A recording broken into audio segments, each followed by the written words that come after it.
Hello दोस्तों, कैसे हैं आप लोग। आई होप आप लोग ठीक होंगे, लॉकडाउन का पालन कर रहे होंगे, घर पे होंगे, सुरक्षित होंगे। तो मैं एक बार फिर आप लोगों के बीच हाजिर हूँ बीटीसी सेकेंड सेमेस्टर के लिए। मैथ की सीरीज को कंटिन्यू करते हैं हम लोग। कल हमने जैसे पिछली क्लास में हमने पढ़ा था कि अभाज्य संख्याएं क्या है, भाज्य संख्याएं क्या है और विभाज्यता के नियम क्या है। तो अभाज्य संख्याओं में काफ़ी बच्चों को थोड़ा डाउट था, जैसे कि हमने यहाँ पे लिखा था अभाज्य संख्याएं क्या होती हैं। तो हमने लिखा था अभाज्य संख्याएं वे संख्या होती हैं जो केवल और केवल दो संख्याओं से विभाजित हो और दोनों संख्याएं अलग अलग हो, उन्हें अभाज्य संख्याएं कहते हैं। तो कुछ बच्चे को डाउट था कि अभाज्य संख्याएं, मैंने पढ़ा था कि ऐसी संख्याएं जो संख्याएं केवल एक से विभाजित हो और स्वयं से विभाजित हो उन्हें अभाज्य संख्याएं कहते हैं। तो उनके हम डाउट को क्लियर कर देते हैं कि जैसे हम लोग पहले पढ़े थे कि जो संख्याएं एक से और स्वयं से विभाजित हो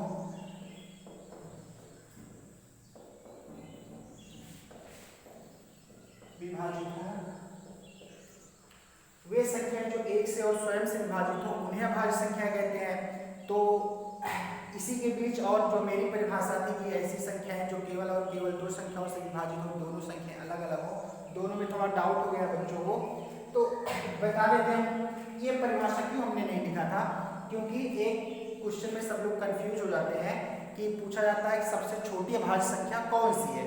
तो सबसे छोटी अभाज्य संख्या कई बच्चे बताते हैं एक है, सबसे छोटी अभाज्य संख्या एक है, और कई बच्चे बताते हैं कि एक नहीं है, सबसे छोटी अभाज्य संख्या दो है। एक सबसे छोटी अभाज्य संख्या नहीं होती है। क्यों नहीं होती है?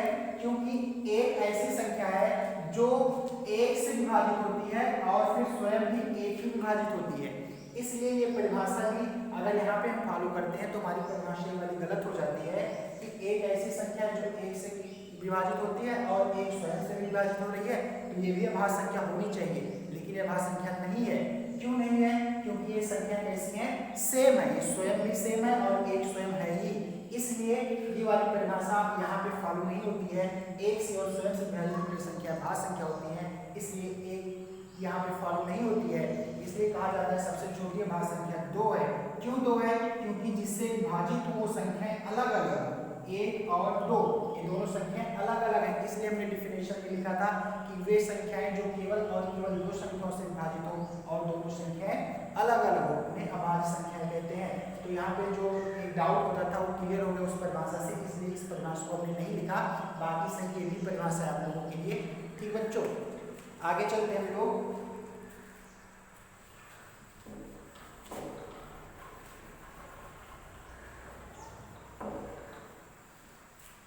हम लोग आज देखते हैं लघुत्तम समापवर्त क्या है। लघुत्तम समापवर्त क्या है, जिसको बोलते हैं एलसीएम, लोएस्ट कॉमन मल्टीपल। ठीक, लघुत्तम समापवर्त क्या है, आज इसके बारे में हम अध्ययन करेंगे। आपकी यूनिट फर्स्ट का ये भाग 2 है। तो सबसे पहले इसमें हम देखते हैं अपवर्त किसे कहते हैं। अपवर्त क्या है, इसके बारे में हम अध्ययन करेंगे। अपवर्त किसे कहते हैं? ठीक बच्चों, तो अपवर्त वे संख्याएं होती हैं जिससे दी हुई संख्याओं को विभाजित किया जा सकता है, या अपवर्त वे संख्याएं होती हैं जिससे दी संख्याओं को पूरी तरह काट दिया जाता है, कट जाता है, उसे अपवर्त कहते हैं। अपवर्त को ही हम गुणज भी कह सकते हैं।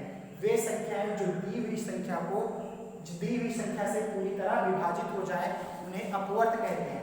ठीक बच्चों, यहाँ पे हम लिख देते हैं वे संख्याएं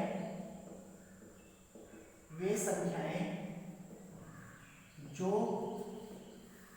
दी हुई संख्या से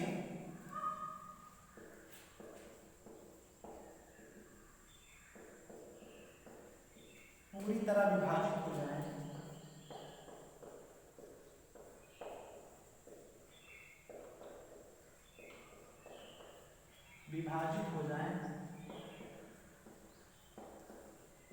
अपवर्त कहलाती हैं।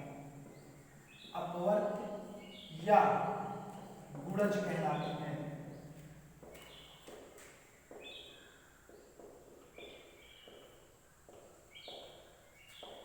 ठीक बच्चों, अपवर्त क्या होता है? तो वे संख्याएं जो दी हुई संख्याओं से पूरी तरह विभाजित हो जाए उन्हीं को अपवर्त कहते हैं, उन्हीं को हम गुणज भी कहते हैं। जैसे कि एग्जांपल के थ्रू देखते हैं, जैसे हमने यहाँ पे लिखा 10, 10 का अपवर्त क्या है, यहाँ पे हम लिख देते हैं 10 का अपवर्त क्या है या 10 का गुणज क्या है।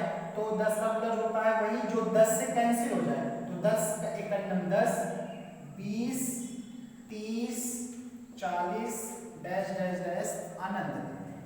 ठीक बच्चों, तो वे संख्याएं जो दी हुई संख्या से पूरी तरह विभाजित हो जाए उन्हें क्या कहते हैं, अपवर्त कहते हैं। तो दी हुई संख्या अगर 10 है तो 10 से ये सारी संख्या विभाजित हो जाती है, इसलिए 10 का अपवर्त क्या है, ये सारी संख्या 10 का क्या है, अपवर्त है। हम यहाँ पे ले लेते हैं 12। 12 के अपवर्त क्या क्या है, 12 के अपवर्त कहो या 12 के गुणज कहो, तो 12 के गुणज कौन कौन से हैं, तो 12 का यहाँ पहाड़ा पर दीजिए, 12 12 12 24 12 36, ये से डास डास का हो जाएगा अनंत। ठीक बच्चों, तो 12 पूछा जब 12 का अपवर्त क्या है, तो 12 का आप पहाड़ा पढ़ दीजिए, 12 24 36 48 ये सब क्या है, 12 के अपवर्त है। तो अपवर्त वे संख्या होती हैं जो दी हुई संख्या जैसे दिया गया है 10 से पूरी तरह विभाजित हो जाए तो ये सारी संख्याएं क्या है, अपवर्त है। ये सारी संख्याएं क्या है, अपवर्त है। वे संख्याएं जो दी हुई संख्या से पूरी तरह बढ़ जाए, पूरी तरह विभाजित हो जाए, इन्हीं संख्याओं को क्या बोलते हैं, अपवर्त बोलते हैं। ओके बच्चों, आगे चलते हम लोग, इसको आप लोग देख लीजिए, समझ लीजिए, स्क्रीनशॉट रख लीजिए। अब अगली हम परिभाषा देखते हैं, समापवर्त क्या है, इसको हम मिटा देते हैं।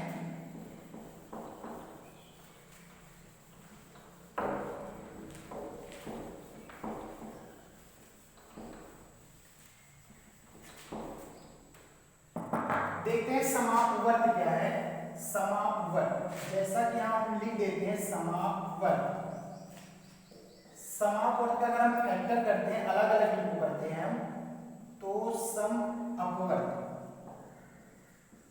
ये क्या हो जाएगा, अगर इसका फैक्टर करते हैं, अलग करते हैं, इसका संधि करते हैं, तो सम अपवर्त। अपवर्त मींस आप लोगों को अभी पता चला, हमने बताया गुणज होता है, और सम मतलब होता है उभयनिष्ठ। सम मतलब क्या होता है, उभयनिष्ठ। तो ऐसी संख्याएं जो दी हुई संख्याओं में उभयनिष्ठ गुणज हो उसी को बोलते हैं समापवर्त। ऐसी संख्याएं जो दी हुई संख्याओं का उभयनिष्ठ संख्या हो, उभयनिष्ठ गुणज हो, उभयनिष्ठ अपवर्त हो, उसी को बोलते हैं समापवर्त। इसकी परिभाषा लिख देते हैं यहाँ पे, वे संख्याएं जो दी हुई संख्याओं का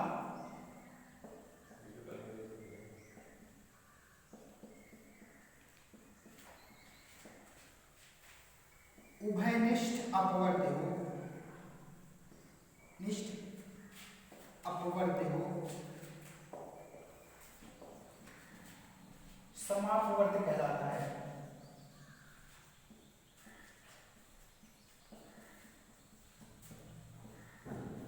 ठीक है बच्चों, देखते हैं हम लोग समापवर्त क्या है। समापवर्त को हमने अलग अलग किया, तो सम अपवर्त हुआ। सम मतलब उभयनिष्ठ, अपवर्त मतलब होता है गुणज। अपवर्त के बारे में हमने अभी पहले ही पढ़ा। अपवर्त वे संख्याएं होती हैं जिसको दी हुई संख्याएं पूरी तरह विभाजित कर दें, अपवर्त कहलाती हैं। और समापवर्त क्या होती है, वे संख्याएं जो दी हुई संख्याओं का उभयनिष्ठ अपवर्त हो उसी को समापवर्त कहते हैं। जैसे कि हम लोग देखते हैं, यहाँ एक एग्जाम्पल लेते हैं, 10 लिख देते हैं 15। ठीक बच्चों, 10 15। अब 10 का पहले आप लोग गुणज लिखिए, 10 गुना 20 30 40 50 डैश डैश डैश अनंत। 15 का अपवर्त यहाँ पे हम लोग लिखते हैं 15 30 45 60 डैश डैश डैश अनंत। ठीक बच्चों, तो 10 15 का हमने यहाँ पे अपवर्त लिखा। और समापवर्त क्या होता है, इन्हीं अपवर्तों में जो उभयनिष्ठ संख्या होती है, जो उभयनिष्ठ नंबर होता है, वही समापवर्त होता है। तो दोनों में उभयनिष्ठ संख्या कौन सी है, यहाँ पे 30 दिख रहा है, यहाँ भी 30 दिख रहा है, तो जो उभयनिष्ठ संख्या है यही क्या है, समापवर्त। ठीक बच्चों, हमने 10 का अपवर्त निकाला। 10 का अपवर्त मतलब 10 का आप पहाड़ा पढ़ दीजिए, 10 20 30 40 50 60। उसके बाद हम 15 का अपवर्त यहाँ पे लिख देते हैं, 15 30 45 60 अनंत तक जाएगा ये। अब इन दोनों अपवर्तों में, इन दोनों गुणजों में, 10 और 15 के अपवर्तों में जो अपवर्त, जो गुणज कॉमन होगा दोनों में, वही कहलाएगा समाप्त वर्ग। जैसा कि हमने परिभाषा में लिखा है, वे संख्याएं जो दी हुई संख्याओं का उभयनिष्ठ अपवर्ग हो उन्हीं को वही कहलाते हैं समाप्त वर्ग। ठीक बच्चों, तो 10 और 15 का हमने एग्जांपल लिया, 10 का गुणज हमने लिखा, 15 का गुणज हमने लिखा, दोनों में कौन सी संख्या कॉमन है? 30, यही हो जाएगा समाप्त वर्ग। ठीक, आप लोग इसका स्क्रीनशॉट रख लीजिए, समझ लीजिए, फिर हम आगे चलते हैं, लघुत्तम समाप्त वर्ग क्या है उसके बारे में हम लोगों को बता देंगे। ठीक बच्चों,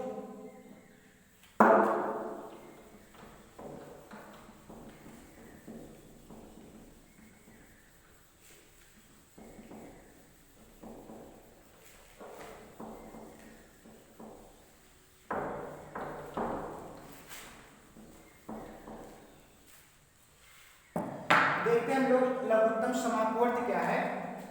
तो अब इसका हम अलग अलग संधि लिखते हैं, लघुत्तम समाप्त वर्ग समघन अपवर्ग।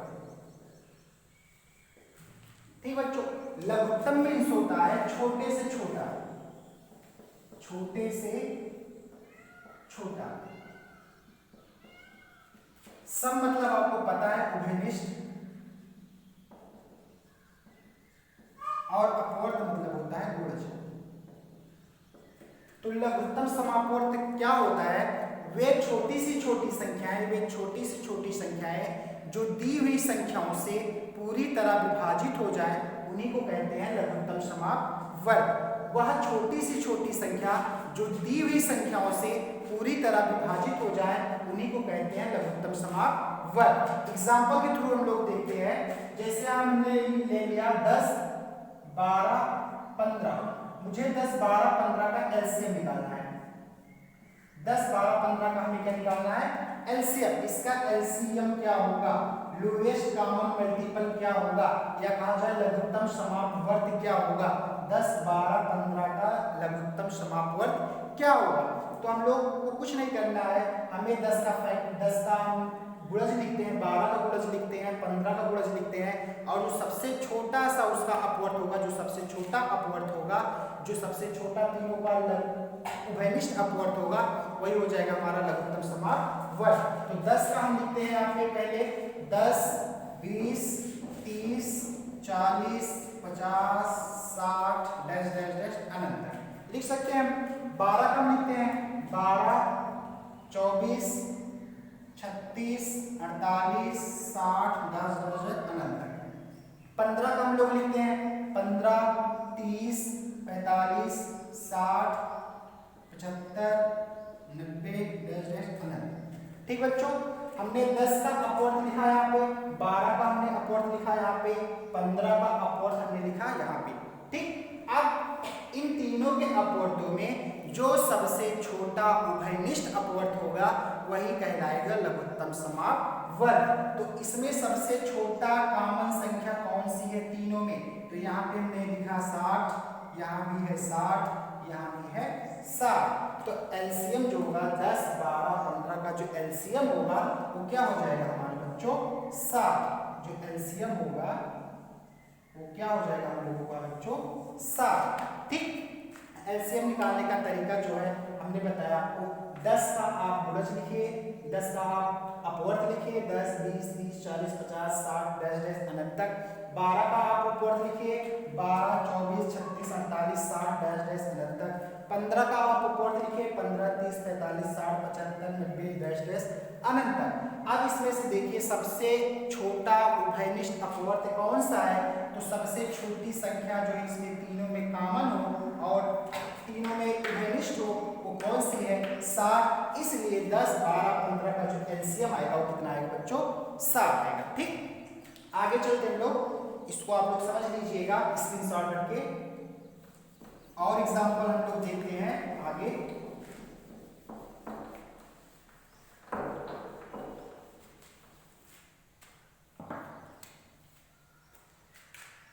12, 18, 24। हम लोग लेते हैं एक संख्या 12, 18, 24। पूछा जाए 12, 18, 24 का एलसीएम क्या होगा? 12, 18, 24 का लघुत्तम समाप्त वर्ग क्या होगा? आपसे पेपर में पूछा गया, तो आप लोग क्या करेंगे? 12 का आप लोग अपवर्त लिखेंगे, 12 का अपवर्त मतलब 12 का आप लोग पहाड़ लिख देंगे यहाँ पे, 12 12, 24, 36, 48, 60, 72, 84। ठीक बच्चों, डैश डैश पर हम तक जाएगा ये। 18 का यहाँ पे हम अपवर्त लिख देते हैं, 18, 36, 54, 72, 90, डैश डैश अनंत तक जाएगा। 24 का हम लिखते हैं, 24 को एकम, 24, 48, 72, डैश डैश डैश अनंत। ठीक बच्चों, हम यहाँ 12, 18, 24 का हमने यहाँ पे अपवर्त लिख दिया, 18 का भी हमने अपवर्त लिख दिया, 24 का भी हमने अपवर्त लिख दिया। अब मुझे बताना है इसका लघुत्तम समापवर्त क्या होगा। तो लघुत्तम समापवर्त इन तीनों के अपवर्तों में हम देखते हैं सबसे छोटा उभयनिष्ठ अपवर्त कौन सा है। तो यहाँ पे हम देखते हैं 72 यहाँ पे है, 72 यहाँ पे है, 72 या इसके पहले कोई उभयनिष्ठ संख्या है जो सबसे छोटी हो इन तीनों में, नहीं है। तो सबसे छोटी क्या है, मुझे मिला 72, 72 यहाँ भी है, 72 यहाँ भी है, 72 यहाँ भी है। इनका एलसीएम क्या हो जाएगा बच्चों, 72। ठीक ठीक बच्चों, ठीक, इसको आप लोग समझ लीजिए, इसको मिटा देते हैं, फिर क्वेश्चन की तरफ चलते हैं। और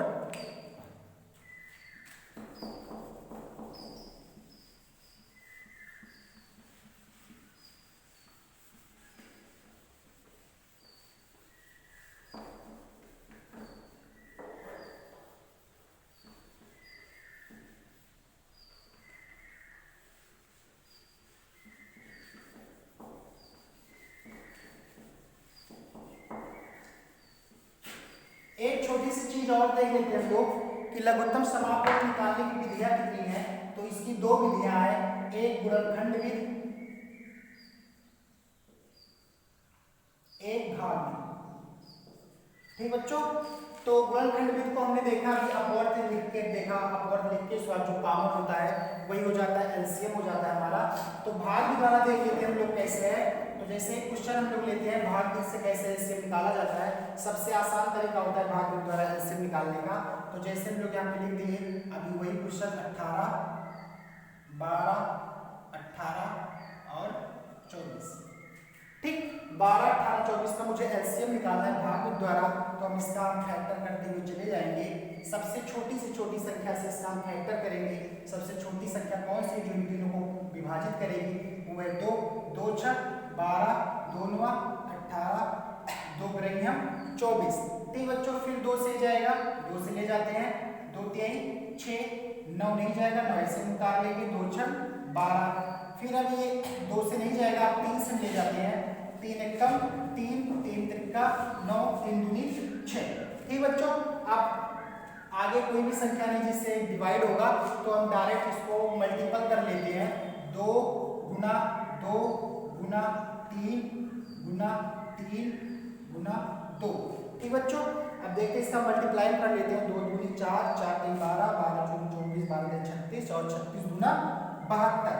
तो जो 12, 18, 24 का एलसीएम आया, जो 12, 24, 18 का एलसीएम आया वो आया हमारा 72। गुणनखंड वाली चीज हम पहले देख चुके हैं कि हम अपवर्त लिखते हैं और जो कॉमन संख्या होती है वही हो जाती है हमारा एलसीएम हो जाता है वही।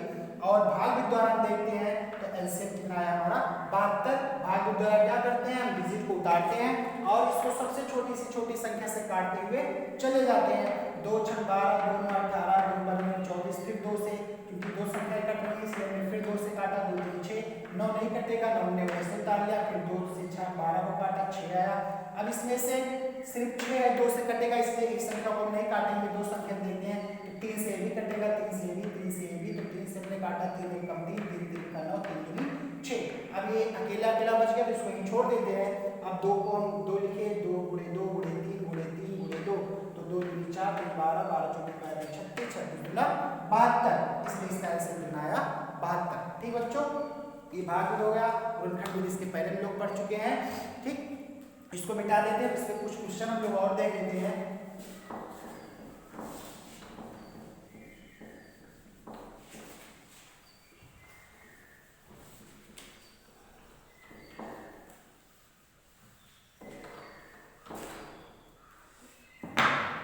जैसे इसमें एक क्वेश्चन आता है बच्चों कि वह, एक क्वेश्चन में आप लिख देते हैं, वह छोटी से छोटी संख्या ज्ञात कीजिए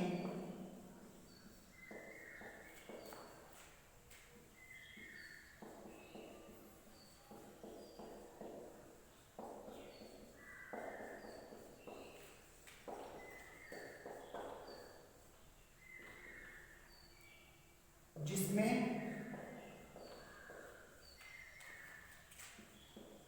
12, 10, 15 से भाग देने पर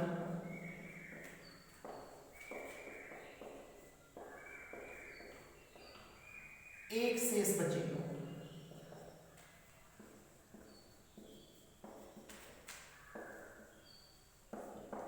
एक क्वेश्चन देखते हैं बच्चों, वह छोटी से छोटी संख्या ज्ञात कीजिए जिसमें 12, 10, 15 से भाग देने पर एक शेष बचे। ठीक बच्चों, तो हम लोग देखते हैं इसे, 12, 10, 15 से भाग देने पर एक शेष बचे। इसका मतलब यहाँ पे लिखा है वह छोटी से छोटी संख्या मुझे ज्ञात करनी है जिसमें 12, 10, 15 से भाग देने पर प्रत्येक दशा में कितना शेष बचे, एक शेष बचे। ठीक बच्चों, तो वह छोटी सी छोटी, अगर छोटी से छोटी वर्ड आ गया तो इसका क्या निकालेंगे, सबसे पहले एलसीएम। तो 12, 10 और 15 का हम एलसीएम निकालेंगे। एलसीएम इसका हम देखते हैं, भाग द्वारा ही देखते हैं। 2 छक 12, 2 पंचे 10, 15 को मैं ऐसे उतार लिए। अब इसको हम 5 से डिवाइड कर देते हैं, 6, 3 से डिवाइड करते हैं, सॉरी 3 से, 3 दूनी 6, 5, 3 पचे 15। अब 5 से डिवाइड कर देते हैं इसको, 2, 1, 1। ठीक बच्चों, तो इसका जो एलसीएम आएगा कितना आएगा, 2 3 6, 6 पंचे 30, 30 दूनी 60। एलसीएम कितना है इसका, 60। ठीक, ध्यान से देखना आप लोग बच्चों, इसे समझने की कोशिश करना। वह छोटी से छोटी संख्या मुझे बतानी है जिसमें इन तीनों से 12, 10, 15 से भाग दे तो प्रत्येक दशा में कितना शेष बचे, एक शेष बचे। तो हम देखो सबसे पहले क्या करेंगे, इसमें 12, 10, 15 का एलसीएम लेते हैं। एलसीएम कितना आया, 60। 60 ऐसी संख्या है, एलसीएम वही होती है, 60 ऐसी संख्या है जो दी हुई संख्याओं से पूरी तरह डिवाइड हो जाएगा, पूरी तरह विभाजित हो जाएगा। देख लेते, चाहे 12 पंचे 60, 10 छक 60, 15 चौका 60। ठीक बच्चों, तो 60 ऐसी संख्या है जो इन तीनों संख्याओं से पूरी तरह विभाजित हो जाएगी। लेकिन मुझे क्या करना है, वो ऐसी संख्या बताना है जिसमें भाग देने पर, इन तीनों से भाग देने पर कितना शेष बचे, एक शेष बचे। तो अगर हम 60 यहाँ पे एलसीएम निकाल लें, 60 ऐसी संख्या जो तीनों संख्याओं से डिवाइड हो जाएगी। अगर इसमें प्लस एक ऐड कर दें, कितना आ गया, 61। ठीक बच्चों, 61 आ गया। तो वह छोटी से छोटी संख्या कौन सी हो जाएगी, 61। 61 ऐसी संख्या हो जाएगी जिसमें इन तीनों से अगर हम भाग देंगे तो शेष फल कितना बचेगा, हमेशा एक। चक्कर में लेते हैं हम लोग, 61 में हम 12 से अगर भाग देते हैं तो 12 पंचे 60, कितना बचा शेष, एक बचा। अगर हम 61 में 10 से भाग देते हैं तो 10 छक 60, कितना बचा शेष, एक बचा। अगर हम 61 में 15 से भाग देते हैं तो 15 चौका 60, कितना बचा शेष, एक बचा शेष। इसलिए इसका जो आंसर हो जाएगा हमारा, जो आंसर हो जाएगा हमारा, उत्तर हो जाएगा, कितना हो जाएगा, 61। ठीक बच्चों, वह छोटी से छोटी संख्या कौन सी हो जाएगी, 61, जिसमें 12, 10, 15 से भाग देने पर कितना शेष बचेगा, एक। कुछ नहीं करना है इसमें, और छोटी से छोटी लिखा है तो मुझे एलसीएम निकालना है। हम एलसीएम निकाल लेते हैं। तो एलसीएम वह संख्या होती है जिसको ये तीनों संख्याएं पूरी तरह डिवाइड कर देंगे, पूरी तरह विभाजित हो जाएंगी। लेकिन मुझे एलसीएम तो नहीं निकालना है, मुझे निकालना है संख्या क्या कीजिए जिससे एक शेष बचे। तो अगर इसे एलसीएम में एक ऐड कर देते हैं मतलब 61 हो जाएगा।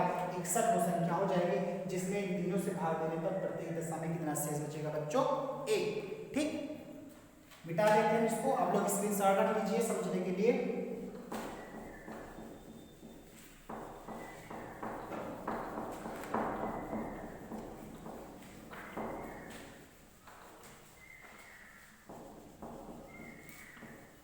एक क्वेश्चन और देख लेते हैं आज की क्लास का लास्ट क्वेश्चन देखते हैं लोग। आज की क्लास का लास्ट क्वेश्चन देख लेते हैं। वह छोटी से छोटी संख्या ज्ञात कीजिए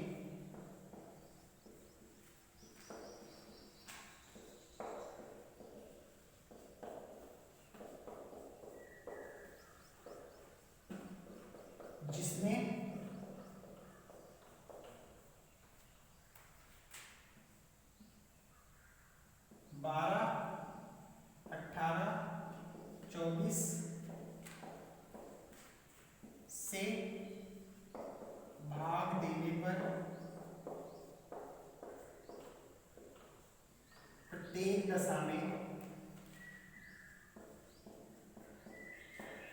दो शेष बचे और वो संख्या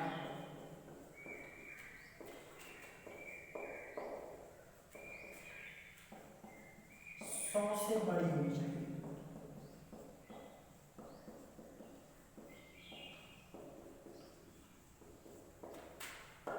ठीक बच्चों, हमने क्वेश्चन लिखा हुआ छोटी से छोटी संख्या बताइए ज्ञात कीजिए जिसमें 12, 18, 24 से भाग देने पर प्रत्येक दशा में दो शेष बचे और वो संख्या 100 से बड़ी होनी चाहिए। ठीक बच्चों, तो हम लोग देखते हैं यहाँ पे लिखा हुआ छोटी से छोटी संख्या, तो हम सबसे पहले क्या करेंगे 12, 18, 24 संख्या निकाल लेंगे, एलसीएम निकाल लेंगे, लघुत्तम समापवर्त ज्ञात कर लेंगे।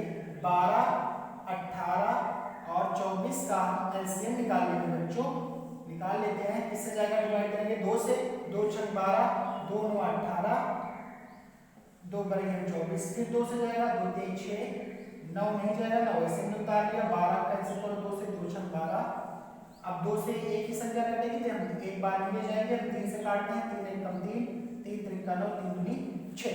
ठीक बच्चों, तो इसका जो एलसीएम आ जाएगा 2 गुणा 2 गुणा 3 गुणा 3 गुणा 2, 2 गुणा 2 गुणा 3 गुणा 3 गुणा 2, 2 दूनी 4, 3 12, 12 दूनी 24, 12 3 36 और 36 गुना 72। कितना बच्चों इसका एलसीएम 72। मतलब 72 एलसीएम आने का मतलब 72 ऐसी संख्या है जो इन तीनों संख्याओं से क्या हो जाएगी, पूरी तरह विभाजित हो जाएगी। उसी को एलसीएम भी कहते हैं कि दी हुई संख्याओं से पूरी तरह जो संख्या विभाजित हो जाए उसी को कहते हैं एलसीएम। तो अगर 72 इसका एलसीएम है तो हम लोग चेक करते हैं, लेकिन क्वेश्चन में मुझे एलसीएम नहीं पूछा गया, मुझे ऐसा नहीं दिया गया। अगर ऐसा लिखा होता वो छोटी से छोटी संख्या ज्ञात कीजिए जिसमें 12, 18, 24 जो 12, 18, 24 से पूर्णतः विभाजित हो जाए तो हमारा 72 आंसर हो जाता, लेकिन ये मुझे नहीं निकालना है। आगे और लिखा है कि प्रत्येक दशा में दो शेष बचे और वो संख्या 100 से बड़ी होनी चाहिए। देखिए अगर यहाँ पे हम दो जोड़ देते हैं तो हो जाएगा 74। 74 में अगर हम इससे भाग देंगे तो प्रत्येक दशा में दो तो शेष बचेगा, लेकिन ये संख्या क्या 100 से बड़ी है? नहीं है। तो हम क्या करेंगे सबसे पहले बच्चों 72 का हम डबल कर लेते हैं, 100 से बड़ी इसको करेंगे। अगर जो संख्या 72 से कट रही है बात, अगर ये तीनों संख्या 72 को काट रही है तो 72 का भी जो गुणज होगा, 72 का भी जो अपवर्त होगा, उनको भी ये तीनों संख्या क्या करेंगी, डिवाइड करेंगे। अगर 72 को ये तीनों संख्याएं काट रही हैं तो 72 का जो गुणज होगा, 72 का जो अपवर्त होगा, उसको भी ये तीनों संख्या क्या करेंगी, डिवाइड करेंगी, काटेंगी। तो 72 का हम डबल कर देते हैं जिससे मुझे 100 के पार पहुंचना है, 100 से बड़ी होनी चाहिए। तो 72 गुना कर लेते हैं, 2 दूनी 4 और 2 से 14, कितना है बच्चों 144। 144 भी ऐसी संख्या है जिसको ये तीनों संख्या क्या करेंगी, डिवाइड करेंगी। हम 144 डबल क्यों किए, क्योंकि संख्या को मुझे किससे लाना है, 100 से बड़ी लाना है। 72 तो छोटी से छोटी संख्या है तो 72 को हमने डबल किया 144 को भी तीनों संख्या पूर्णतः विभाजित कर देंगे। लेकिन मुझे क्या करना है कि प्रत्येक दशा में दो शेष भी बचना चाहिए, जैसा कि इसके पहले वाले क्वेश्चन में हमने किया। जितना शेष बचना है उसको इसमें हम ऐड कर देते हैं। 144 में हम 2 ऐड कर दें, कितना गया बच्चों 146। तो आपका जो आंसर आएगा वो आ जाएगा 146। 146 ऐसी संख्या है जिसमें तीनों संख्याओं से विभाजित करने पर प्रत्येक दशा में दो शेष बचेगा और 146 क्या है 100 से बड़ी भी है। 146 को हम चेक कर लेते हैं, चाहे 146 को हम चेक कर लेते हैं 12 से, 12 कम 12, 14 में से 12 के कितना बचा बच्चों 2, 26, 12 दूनी 24, कितना बचा शेषफल 2। ठीक बच्चों 18 से भी हम चेक कर लेते हैं 146 को। ठीक कितनी बार जाएगा बच्चों बताओ, कितनी बार जाएगा 18 अट्ठे बच्चों 144। 18 अट्ठे कितना है बच्चों 144। 144 अगर 146 में से 144 माइनस कर दें कितना बचेगा बच्चों 2। शेषफल कितना बचा 2। वही मुझे निकालना भी था, बता पूछा भी गया था अभी। 24 से भी हम देख लेते हैं 146 कितनी बार जाएगा बच्चों बताओ, काउंट करके कितनी बार जाएगा 6 बार। 6 बार हम चक्कर लेते हैं, 6 चौक 24, 4 हासिल 2, 6 दूनी 12 2 14। तो 146 में से 144 कितना बचा बच्चों 2। ठीक तो जो क्या किया हमने इसमें, वो छोटी से छोटी संख्या मुझे बतानी थी, हमने 12, 18, 24 का एलसीएम ले लिया, कितना आया 72।